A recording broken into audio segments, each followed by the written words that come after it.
So hello guys and welcome to the IIT Chalo. So today we are going to solve a question of ionic equilibrium, and this question is very good question in fact. So if you see this question, what question says, we are given provided with 100 ml sample of 0.5 m solution of some diprotic acid H2A, which is titrated against a strong base NaOH, and the molarity of the NaOH is 0.5. What is the minimum volume of 0.5 m NaOH required to reach pH 8? And we are given the pK1 and pK2, which are 5 and 8 respectively. So this is a very wonderful question. It will clear your concept up. So the question says that we need to find out the volume of NaOH which we can add into H2A, 100 ml of H2A, so that we can get pH of the solution equal to 8. Okay, so in this type of the question, what you need to understand the fundamental, how this reaction is taking place.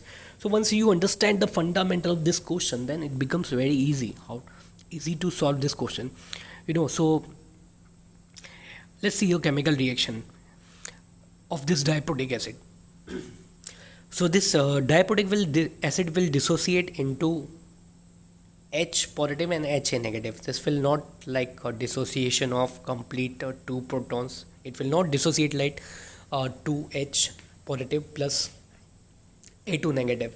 Okay, dissociation never takes place for any polyprotic acid like that. One by one dissociation of the proton takes place. So let's say if the dissociation of the first proton takes place and it reacts with the NaOH and it forms a salt.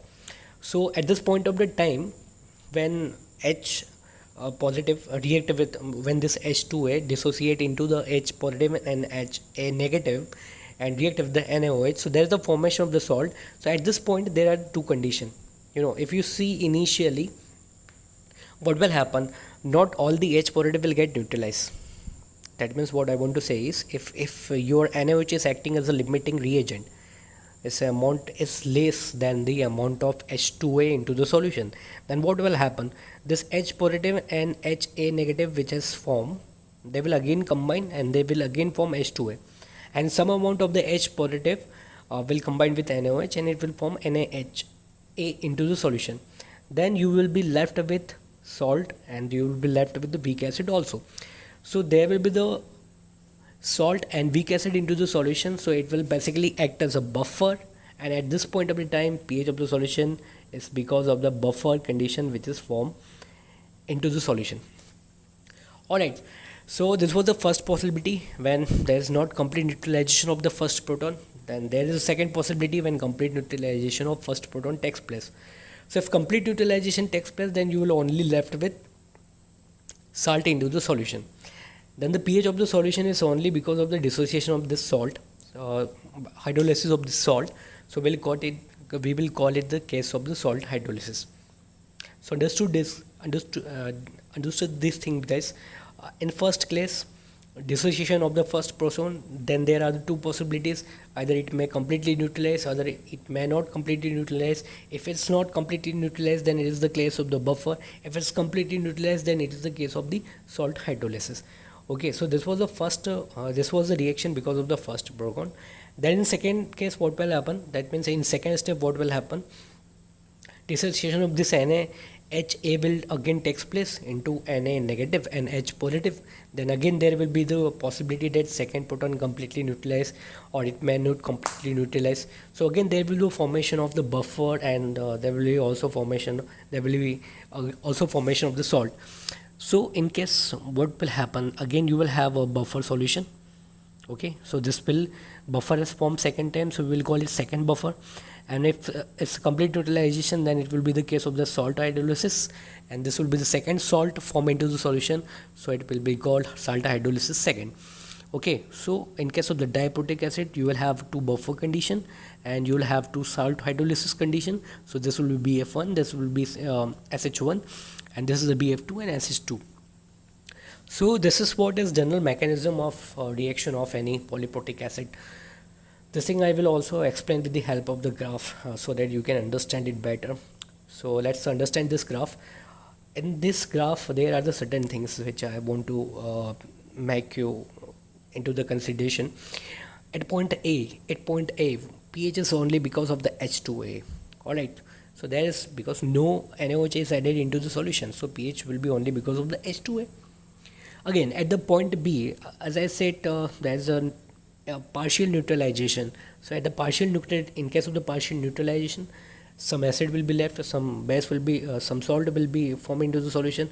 So it will be the case of the buffer. So this will be first buffer. So this is the point B. At point B, pH will be because of buffer which is formed into the solution. Now at point C, there is a complete neutralization of the first proton. So it will be the case of the salt hydrolysis, and this will also be called a first equivalent point, because first proton gets completely consumed into the chemical reaction.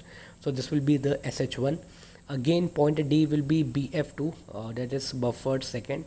Again, point E will be the SH2, salt hydrolysis second, and this will also be known as the second equivalent point. So if you are having more proton into the acid, then again it will be third buffer, fourth buffer, third buffer, then third salt hydrolysis, then fourth buffer, then fourth salt hydrolysis, and likewise it will go on. But here we need to consider only titration of 2 protons, so that's simply a diprotic acid over here. Now let's come to the main business part of this question, that is the calculation of the pH. So if you can see, H2 is reacting with NaOH and is forming some amount of the NaH. So what is actually I have done here, I have taken different amount of NaOH which is given in option of the question.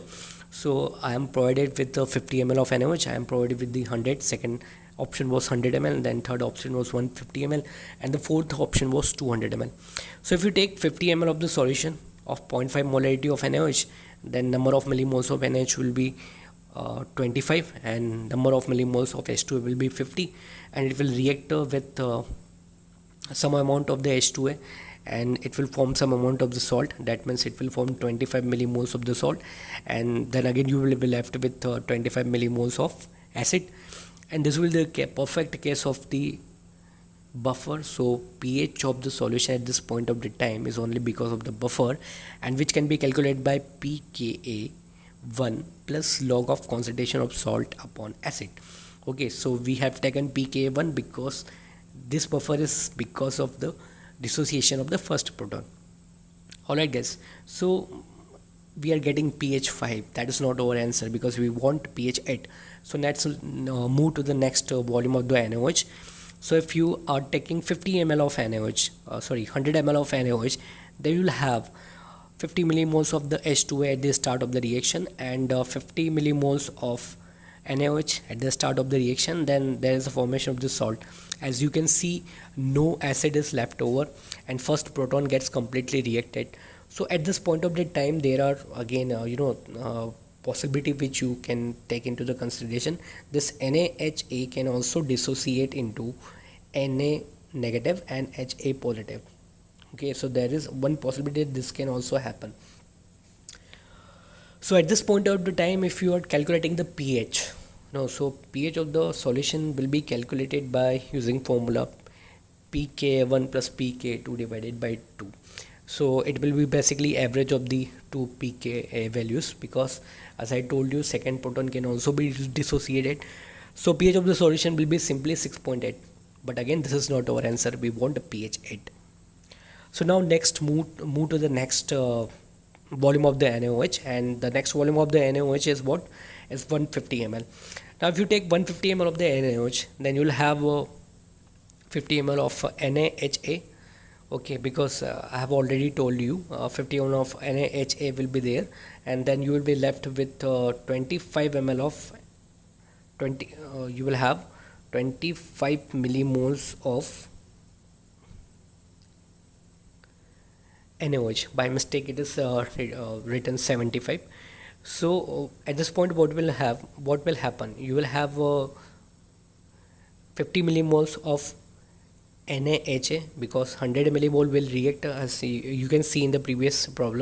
50 millimoles of H2A reacted with 50 millimoles of NaOH, which is because of the 100 ml of the solution of NaOH. So again you will have 50 millimoles of NaHA. So it will react with remaining 25 millimoles of NaOH, and at this point of the time, what you will have 25 millimoles of Na2A and 25 millimoles of what, NaHA. So this will act as a case of salt hydrolysis. Okay, this will act as a case of the buffer. So at this point of the time, pH is only because of the buffer. This you can also understand by taking one more thing. Let's say if I write it H2A, so number of millimoles of the H2A will be 15, and number of millimoles of NaOH at this point of the time will be how much? Will be 70 millimoles. Okay, so if the reaction takes place, then I will have some amount of the N2A, and that will be equal to how much? That will be equal to 25 millimole, and I will also left with some amount of NaHA into the solution. So that is another way of looking at this question, looking at this point of explanation.